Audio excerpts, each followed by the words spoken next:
ऋषि के तातश्री का नाम विभांडक। वे जल समाधि लेकर के घोर तपस्या कर रहे हैं। उनके तपस्या के बल से इंद्र का सिंहासन डगमग डोलने लग गया है। इंद्र भयभीत हो गया है। इंद्र ने सोचा ये मेरे राज्य को छीन लेंगे, इसलिए इंद्र ने विभांडक की तपस्या को भंग करने के लिए उर्वशी नाम की अप्सरा को भेजा है। वह 16 श्रृंगार करके अप्सरा उर्वशी विभांडक के सामने गई और उसने बहुत सुंदर नृत्य किया है। उसके घुंघरों की मधुर ध्वनि को सुन करके, उसके गीतों के मधुर स्वरों को सुन करके पलक खुली पेखी रम रूपा मन गली भमियो माया कुपरम भम मन भमियो माया कूपा। पलक खुल गई है विभांडक की और उनका मन रूपी भ्रमर माया में मोहित हो गया है। वो इतने मोहित हो गए अप्सरा के ऊपर, उनका तेज स्खलित हो गया है और उस तेज को जल से एक हिरणी को पी लिया। 9 मास के बाद में उस हिरणी के एक पुत्र रत्न का उत्पन्न हुआ है जिसका नाम ऋषि संग रखा गया है। शास्त्रों में लिखा है कि वे ऋषि संग तो वेदों के पारंगत विद्वान थे, शास्त्रों के प्रवीण विद्वान थे। इस भूमंडल के अंदर उनके समान कोई विद्वान नहीं था, कोई आचार्य नहीं था, इसलिए उनका नाम ऋषि श्रृंग रखा गया। बड़े आनंद से तपस्या करे विभांडक के साथ आश्रम में रह रहे हैं। लेकिन उस समय में अंगदेश के अंदर रोमपाद का जो राजा था, उसके राज्य में अंगदेश में घोर 12 वर्ष का काल पड़ गया। भूखा त्यासा डांगर मरही त्राही त्राही 14 में मचही त्राही त्राही 14 में मचही। भूखे प्यासे पक्षी मर रहे हैं। पशु डांगर राजस्थानी भाषा में पशुओं को कहते हैं। तो भूखे प्यासे पशु और पक्षी मर रहे हैं। चारों दिशाओं में त्राही त्राही मच गई है।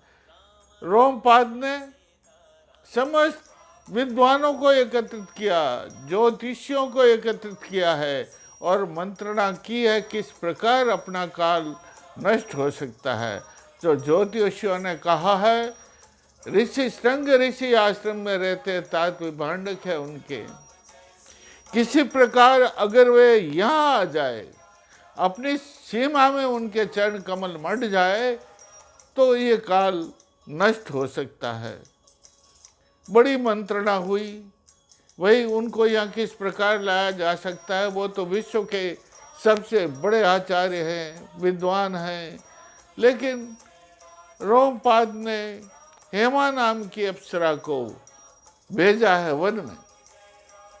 हेमा ने अपने जटा झूठ किया है, जटाओं को माला पहन ली गले के अंदर और गई है उनके आश्रम के पास में।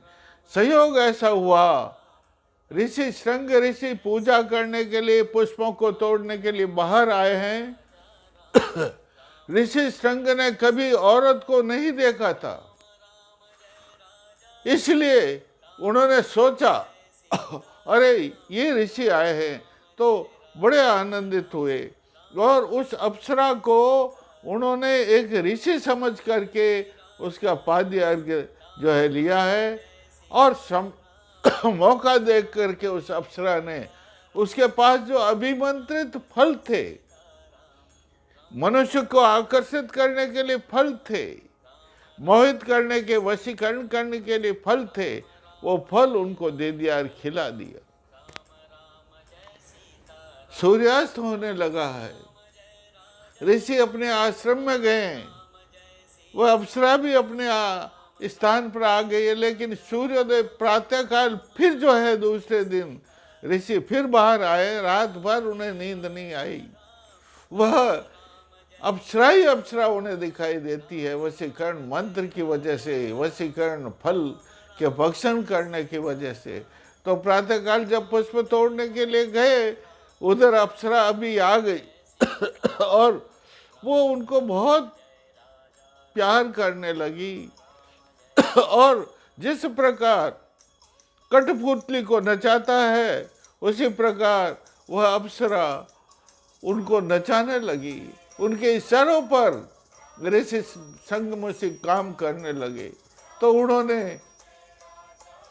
कहा वो दिसे वक्त पग पर दूरा। उन्हें अपने जो है सीमा के अंदर, कांकड़ को राजस्थानी भाषा है कांकड़ और हिंदी में इसका अर्थ होता है सीमा।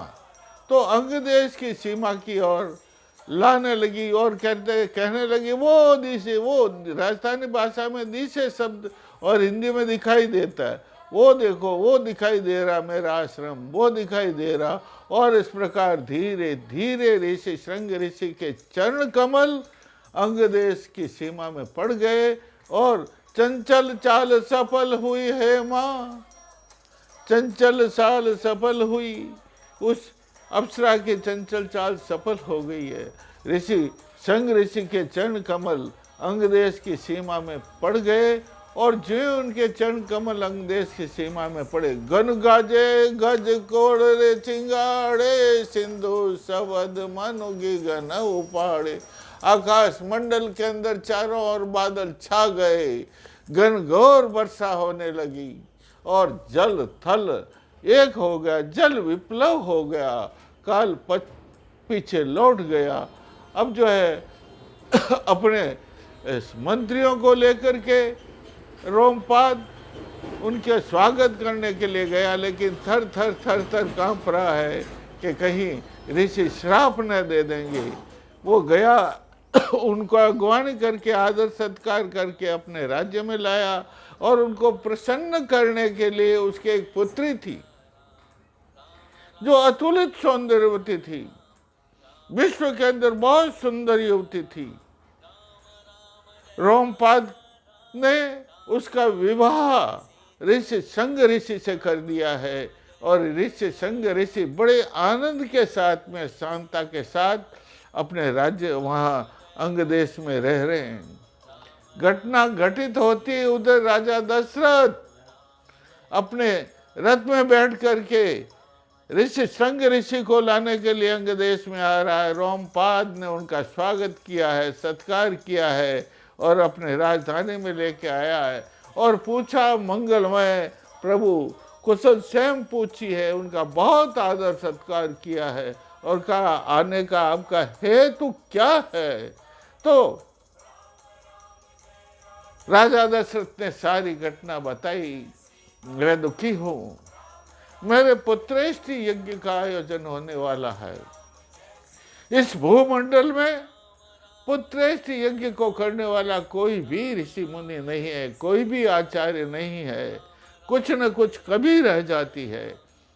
हमने सुना है और मेरे कुलगुरु वशिष्ठ ने कहा है, समस्त ऋषियों ने आज्ञा दी है कि जाओ ऋषि संग ऋषि ही इस पुत्रेष्टि यज्ञ को, इस कामेष्टि यज्ञ को पूर्ण कर सकते हैं, संचालन कर सकते हैं, संपादन कर सकते हैं। उनको किसी भी प्रकार से लेकर के आओ, इसलिए मैं तुम्हारे राज्य में इन ऋषि को लेने के लिए आया हूँ, चाहे कुछ भी हो, इनको जो है अयोध्या में लेकर के आओ।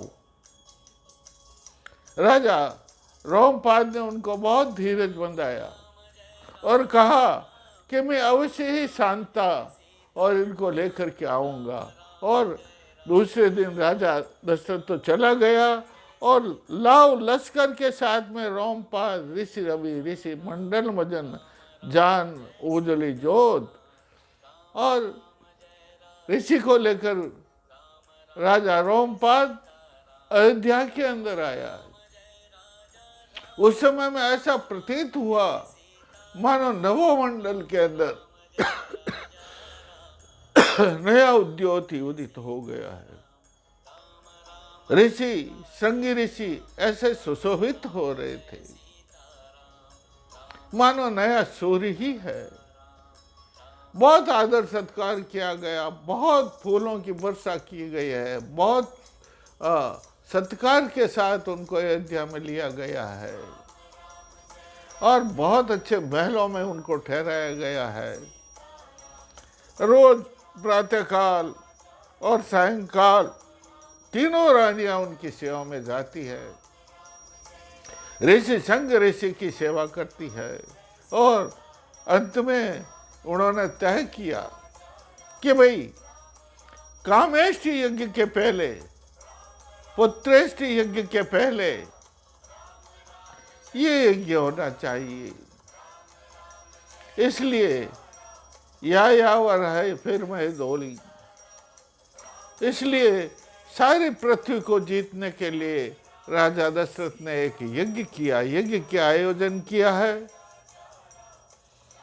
घोड़े के ऊपर एक स्वर्ण पत्र बांध दिया गया है और उस पर लिखा गया है कि जो भी इस घोड़े को पकड़ेगा उसके साथ पीछे सेना है उसे लड़ना पड़ेगा। तो वह घोड़ा अश्वमेध यज्ञ का घोड़ा, वो अश्वमेध यज्ञ करना पड़ता है। पहले शास्त्रों में लिखा है, पुत्रेष्टि यज्ञ करने राजा दशरथ को भी कुलगुरु वशिष्ठ जी ने कहा, ऋषि शंग ऋषि ने कहा कि भाई कामेष्टि और पुत्रेष्टि यज्ञ को करने के पहले जो है अश्वमेध यज्ञ करना पड़ेगा। अश्वमेध यज्ञ के बाद में जो है तुम्हारा पुत्रेष्टि कामेष्टि यज्ञ का संपादन होगा। इसलिए घोड़ा छोड़ दिया गया है। उसके घोड़े के ऊपर ताम्र पर सोने के पत्थर पर लिखा गया है, जो कोई भी इस घोड़े को पकड़ेगा उसके साथ पीछे चलती हुई सेना के साथ उसको लड़ना पड़ेगा। और इस प्रकार घोड़ा पूरा वायुमंडल में घूम आया है, पूरे भूमंडल में धीरे धीरे घूम आया है और किसी भी राजा की इतनी ताकत नहीं थी, बल नहीं था कि उस घोड़े को पकड़ सके और राजा दशरथ की सेना के साथ युद्ध कर सके। तो घोड़ा फिर करके वापस आ गया है। घोड़े का बहुत बड़ा आदर सत्कार किया गया है और बहुत बड़ा यज्ञ स्थल की तैयारी उत्तर दिशा, अयोध्या के उत्तर दिशा में बहुत बड़े यज्ञ मंडप की स्थापना की गई है। बड़े बड़े यज्ञ यूप हैं। विश्व के भूमंडल के ऋषि मुनियों को आमंत्रित किया गया है। भूमंडल के ऋषि मुनि और विद्वान आए हैं और अश्वमेध यज्ञ प्रारंभ हो गया है। प्रातःकाल सायंकाल वेदों की ध्वनि अष्टाकाश के अंदर गुंजरित होने लगी है और जबरदस्त अश्वमेध यज्ञ हो रहा